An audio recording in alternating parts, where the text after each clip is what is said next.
Hello and welcome to the Flix Forum podcast, where each episode we usually go back and look at a Netflix original film in the order of release. However, today we have a very special bonus episode where we are discussing Netflix 2024 recent film, the epic space opera Rebel Moon Part 2, The Scargiver. This one is directed by Zack Snyder.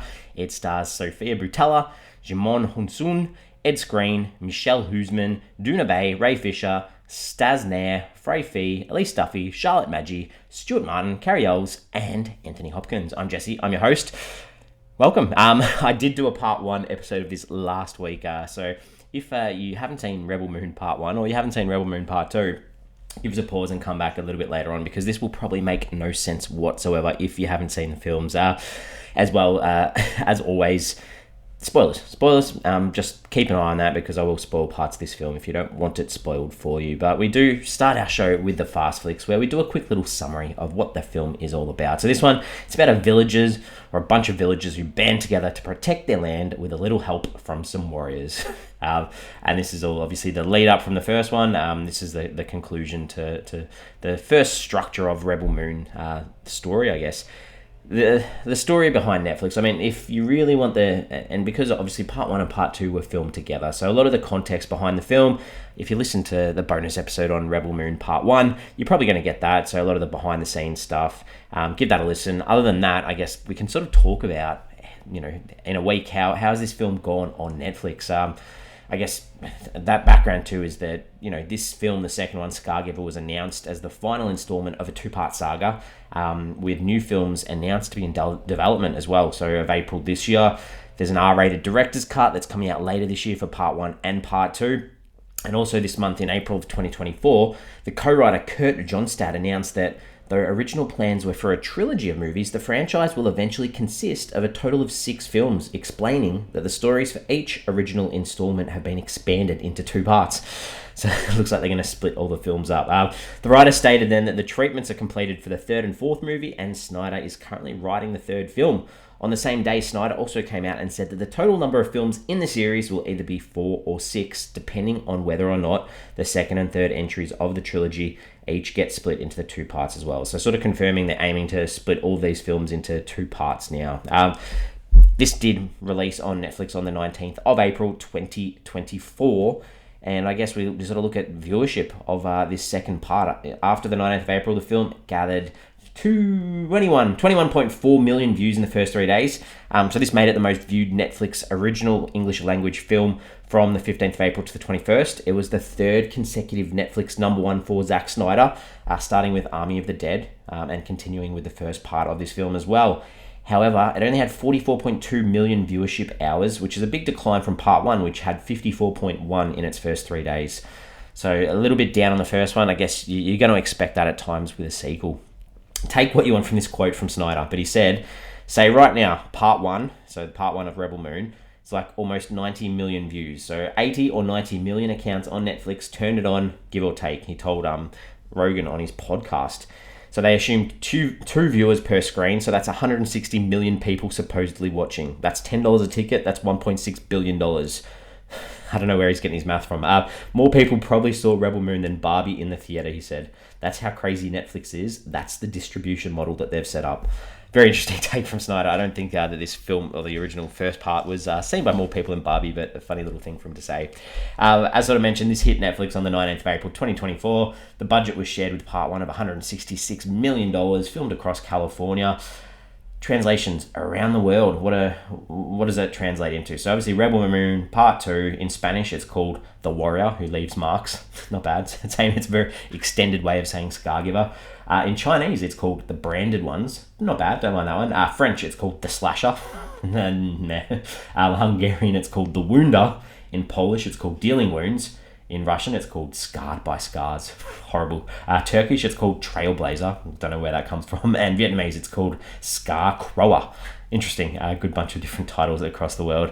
What are the critics and audiences saying about this film? So, on Rotten Tomatoes, it's on 15%. That's on 92 reviews, so definitely rotten. I think the first one was 21%, so even less than that. Audience has this one at 51%. That's on over 1,000 ratings a week later. IMDb, 5.2 out of 10 on 28,000 ratings. So not a lot of people gone on there to rate this one yet. Letterboxd, super low, a 1.9 out of 5 on 20,500 ratings. Been logged by 34,000 people. And then Metacritic, 35 out of 100. That's on 26 critic reviews. On that traffic light system of a red, yellow, or green, that is definitely red. Audience has it a little bit higher at a 4.9 out of 10 on 175 reviews. So that's yellow on that traffic light system. So overall, everyone thinks this film is ordinary. What are my early thoughts? I guess I was surprised with the first one.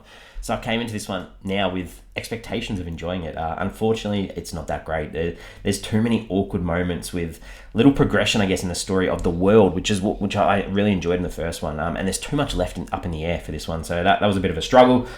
The characters. Let's talk about the characters. So, we spoke about all the characters in the first episode for this anyway, but we'll sort of check in, I guess, where they're at. So Cora, we know that she's a former soldier. We know that she's charged with assassinating the royal family.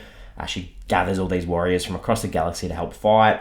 And I guess it's sort of revealed that, and I spoke about this last time, that brainwashing that she had, she was backstabbed and let out to dry in this assassination or this coup that occurred. So we see that in a flashback. Titus, this general who we saw was a drunk in the first one, and he's still a drunk in this one. That's about all for him. Atticus Noble, he's the bad guy. He obviously survives at the end of the last film. So I've already said spoilers. Doesn't get through the end of this one. Gunnar is like a farmer who was secretly in love with Cora. It's very clear that it's no longer secretly in love. It's very in your face that those two are into each other. Tarek is this nobleman sort of turned blacksmith who we saw in the first film. He could bond with animals. This whole bonding with animals in the first film meant nothing, as we saw nothing of it in this second film. So that was a waste of time in the first film. We see Devra, Darian's sister. So Darian, he died in the first one, and she didn't join the group in this one. So it was predicted by me that she was going to come back in part 2. She rocks up with 2 minutes to go. Very nothing role. Den is this local farmer that we saw. Sort of there was a connection between him and Cora in the first one. He dies in this. It sort of felt like a no stakes death. It was like, yeah, cool, get rid of him. We don't really care. Milius, she's this rebel fighter who sort of joined the crew with Devra and her brother. A lot more screen time in this one, but I couldn't help but feel she just felt like a complete loser. This whole film, really frustrating. And then Aris, this is that soldier who sort of stood up when all those guys were sort of attacking Sam in the homeland. We see that he's sort of hung around to help her out, and he's sort of falling for her as well. And then Sam, obviously, she's in this tricky situation because that robot that's played by Anthony Hopkins, I think he's pretty keen on her too. So we might have to see a fight between the robot and Aris in the third one. Zack Snyder, we spoke about him last time. Obviously, this is his third original Netflix film after Army of the Dead and Rebel Moon Part 1. Everyone knows his other stuff that he's done. So check out episode 1 if you want to hear a further discussion on that. Scenes. What are some scenes that stood out? There's a flashback with Cora where it sort of shows how she was set up to take the fall for that royal family assassination. I thought that was really good, except for there's these shots of these musicians all sitting there and dressed in black playing strings. It was just such bad foreboding. That was weird. Nemesis, our sort of martial arts cyborg sword master lady, her connection that she has with this little boy, this farmer boy, I guess would be how you put him. I thought that that was really good. Sort of gave us some backstory on that she's got a robotic arm, and sort of some closure for her as a character in that we knew she'd lost her own kid. So I didn't mind that little story. And the whole concluding battle, I mean, you got to say it was visually exciting towards the end, so that was well put together. What are some things I didn't like though? There's a couple of things. Gunnar and Cora, yes, it was obvious in the first one that they were going to end up together, but the dialogue between them is woeful. Gunnar tells Cora that, I was scared, and she's like, well, if you weren't scared of death, what were you afraid of? What was it? And he's like, losing you. And then they kiss. So bad. Aris and Sam, every time they looked at each other, it was like this sexual tension look. That was annoying. The harvesting. I know everyone talks about the harvesting and the working in the field in this film. Wow, so much time was given to that in slow-mo and all different sorts of cutting crops. I know they spent a lot of time growing those crops themselves, but man, such a waste of time. The villagers, they have this big feast where they give gifts to the people, the warriors coming for their gratitude. Just so corny. Probably a little bit punny there too. Titus, when they're at this feast, he's just like staring at this big piece of meat that's like rotating, and then he just breaks into like a hymn or a song. That was laughable. And then Titus again, poor Titus, he leads. They're all the warriors are sitting there ready for battle, and he's like, "Cool, I'm going to lead some confessions, and we're going to talk about why we're fighting." The flashbacks were good; they were well put together, but please, this was so lame and just took up a huge chunk of the film that didn't actually account for anything. Cora and the robot, they had this chat behind the waterfall. It's just weird, and then he finishes off with like, "You can't win," and then just goes. That was weird. Noble, all his ships, they all arrived to attack the villagers. The amount of military fight or might that they brought with them, it was ridiculous to think that the villagers could win. That was horrible. Towards the end, we get like lightsabers that come out. Like, that was just a bit too much for me. It's like, cool, we're going to pay homage to Star Wars and all these other sci-fi things, and then they literally rip out these lightsabers. That was bad. And finally, Gunnar, in Cora's arms at the end, he's dying, and he's like, why can't I have this one thing, meaning her, before he dies?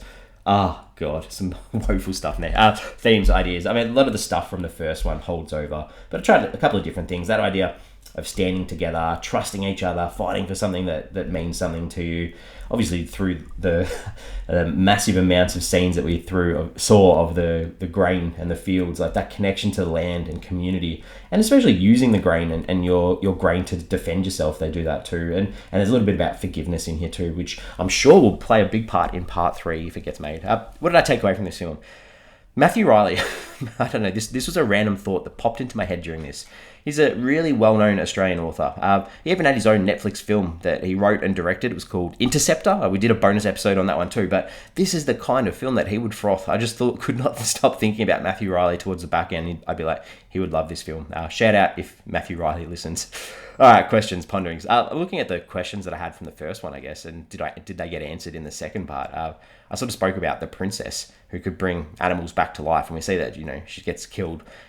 We didn't really see her in part 2, but the last 2 minutes it gets revealed that she's still alive. So Cora's actually not a murderer, which is interesting. Cora and Gunnar, were they going to get together? They sure did. We've already discussed that. Jimmy the robot, obviously I wanted to know if he was going to have a bigger part. A bit more. I'm a bit worried about those feelings towards Sam though. Aris the soldier, I couldn't remember if he survived. He obviously survived and got really into Sam throughout. Darian and Kai, we both saw them. They were both killed in the first film. Noble survived. They didn't. That was easy. Cora, she's... this happens again in this film. She's ready to sacrifice herself for the whole village, and then Gunnar makes the first move again. I mean, they really frustrated me because I was like, is this meant to be a strong female-led film? But again, we get this male that intervenes and stops her from doing what she wanted to do. And then the end. I need to talk about the end. Like, Belisarius is this guy that we see, sort of post-credits in the first film, bring it all together. He's telling, Noble, the villain, what to do, and I need Cora back. And obviously we see through flashbacks that Cora's been trained by him. She looks at him like a father. He betrays her and throws her under the bus. We literally got no update from him. Like, he had the cliffhanger from that first one. As cheesy as it probably would have been, you needed to show him. Like, I don't know, that really annoyed me. All right, I'm ready to wrap it up. Give the film a rating out of 5.